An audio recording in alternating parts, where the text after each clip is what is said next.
Santa's First Christmas by Barnett and Sydney Smith.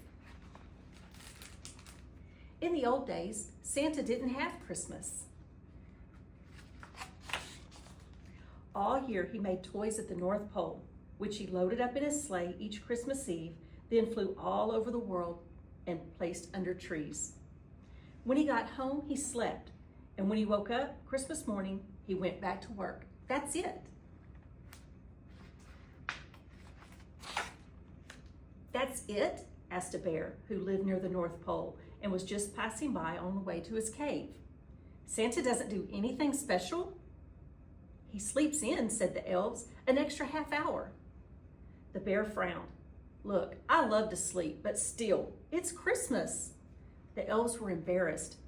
We should do something special for Santa, they said. And then they did. When Santa woke up that morning, the elves brought him breakfast in bed. What's all this? Asked Santa. It's Christmas, they said. Merry Christmas. Santa smiled. Thank you, he said. It looks delicious. Merry Christmas. But when he finished his donuts, he put on his suit and picked up his tools. Wait, said the elves. We have to go pick out a tree. For who? Asked Santa. For you, said the elves. For what? Asked Santa. For Christmas. Santa set down his hammer. Well, that sounds nice. In the forest, Santa pointed to a handsome spruce. It's big, said an elf. It sure is, Santa said. It's just, said the elf, I think it's too big to fit in your house. Oh, it'll fit, Santa said. You see the tree coming through the door. It's not fitting. Somehow or other, they got the tree in, and they trimmed it with tinsel and candy canes and glass balls and pigs made out of gingerbread. Stockings next, said the elves, and they produced a long woolly stocking that bore Santa's name. Santa fastened his stocking to the mantle with care, and then he put up the elves since they couldn't reach very high. When he was done, he fetched wood, and it lit a warm fire. This is fun, said Santa. What now? They strung the North Pole with colorful lights. Then they counted to 3.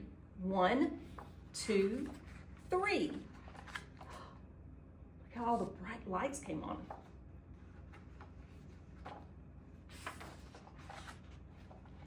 In the kitchen, the elves mixed up flour and sugar and eggs in a huge bowl.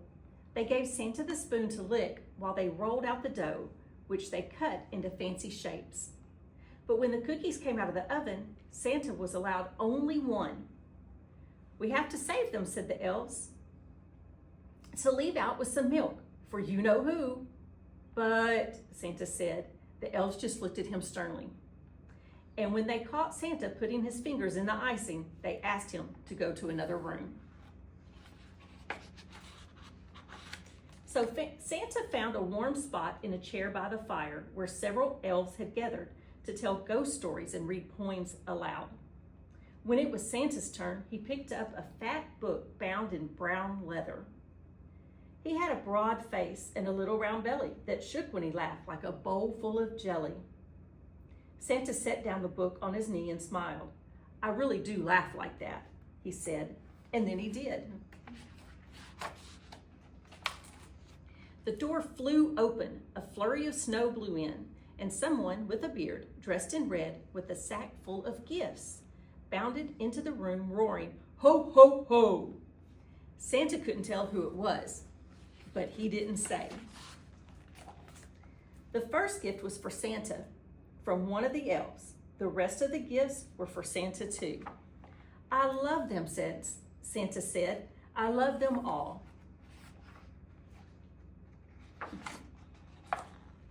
Then the bearded someone in red loaded up all the stockings with black licorice and red apples and socks rolled into balls. But there was no time for candy or fruit or trying on socks. For the table was set with mince pies and pudding and biscuits and roast, Brussels sprouts, gravies, horseradish sauce, sparkling crystal glasses filled with spiced cider, a Yule log, poached pears, candy canes, several pies, and a ginger stout cake, powdered with sugar 6 layers high. Santa's eyes crinkled a little and twinkled a little, and in the light of the candles, the elves were certain that Santa's eyes glistened a little. "Merry Christmas," he said. "Merry Christmas," they cried, and they ate food and sang carols all through the night. Santa said, "We should do this every year." And now they do. The end.